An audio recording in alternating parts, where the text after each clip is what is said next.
ನಾನು ಮೊದಲು ಅಭಿಮಾನ್ ಔಷಧವನ್ನು ಬಳಸಿದ್ದೇನೆ. ಆದ್ದರಿಂದ ಈಗ ಸಸ್ಯದ ಬೆಳವಣಿಗೆ ಸ್ವಲ್ಪ ಉತ್ತಮವಾಗಿದೆ.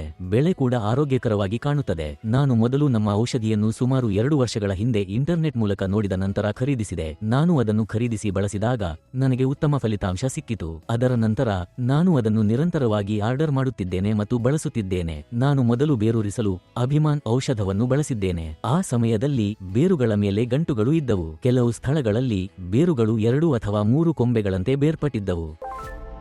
ನನ್ನ ಹೆಸರು ದಿನೇಶ್. ನಾನು ಗುಂಡುಪಟ್ಟಿ ಗಾಂಧಿನಗರದಲ್ಲಿ ಬೆಳ್ಳುಳ್ಳಿಯನ್ನು ಕೃಷಿ ಮಾಡುತ್ತಿದ್ದೇನೆ. ನಾನು ಕಳೆದ 9 ವರ್ಷಗಳಿಂದ ಕೃಷಿ ವ್ಯವಹಾರದಲ್ಲಿ ತೊಡಗಿಸಿಕೊಂಡಿದ್ದೇನೆ. ನಾನು ಮೊದಲು ನಮ್ಮ ಔಷಧಿಯನ್ನು ಸುಮಾರು 2 ವರ್ಷಗಳ ಹಿಂದೆ ಇಂಟರ್ನೆಟ್ ಮೂಲಕ ನೋಡಿದ ನಂತರ ಖರೀದಿಸಿದೆ. ನಾನು ಅದನ್ನು ಖರೀದಿಸಿ ಬಳಸಿದಾಗ ನನಗೆ ಉತ್ತಮ ಫಲಿತಾಂಶ ಸಿಕ್ಕಿತು. ಅದರ ನಂತರ ನಾನು ಅದನ್ನು ನಿರಂತರವಾಗಿ ಆರ್ಡರ್ ಮಾಡುತ್ತಿದ್ದೇನೆ ಮತ್ತು ಬಳಸುತ್ತಿದ್ದೇನೆ. ಮೊದಲಿಗೆ ನಾನು ಬೇರುಗಳಿಗೆ ಅಭಿಮಾನ್ ಔಷಧವನ್ನು ಬಳಸಿದೆ.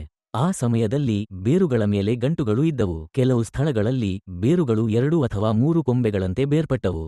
ಆ ಸಮಸ್ಯೆಗಾಗಿಯೇ ನಾನು ಈ ಔಷಧಿಯನ್ನು ಮೊದಲ ಬಾರಿಗೆ ಖರೀದಿಸಿ ಬಳಸಿದೆ. ಅದನ್ನು ಬಳಸಿದ ನಂತರ ನಾನು ಹೊಲದಲ್ಲಿ ಉತ್ತಮ ಪ್ರಗತಿಯನ್ನು ಕಂಡೆ. ಅದರ ನಂತರ ನಾನು ಅದನ್ನು ನಿರಂತರವಾಗಿ ಖರೀದಿಸಿ ಬಳಸುತ್ತಿದ್ದೇನೆ. ಈಗ ಮೊದಲ ಹಂತವಾಗಿ ನಾನು ಅಭಿಮಾನ್ ಔಷಧವನ್ನು ಉತ್ತಮ ತೇವಾಂಶದ ಸ್ಥಿತಿಯಲ್ಲಿ 15 ರಿಂದ 20 ದಿನಗಳವರೆಗೆ ಮಣ್ಣಿನ ಮೇಲೆ ಚೆನ್ನಾಗಿ ಸಿಂಪಡಿಸಿದೆ. ನಾನು ಅದನ್ನು ಪ್ರತಿ ಟ್ಯಾಂಕ್ಗೆ ಸುಮಾರು 450 ಮಿಲಿ ಪ್ರಮಾಣದಲ್ಲಿ ಬೆರೆಸಿ ಬಳಸಿದೆ. ಇದರ ನಂತರ ಅವರು ಇನ್ನೊಂದು 15 ದಿನಗಳ ನಂತರ ಅದನ್ನು ಮತ್ತೆ ಬಳಸಲು ನನಗೆ ಸಲಹೆ ನೀಡಿದರು.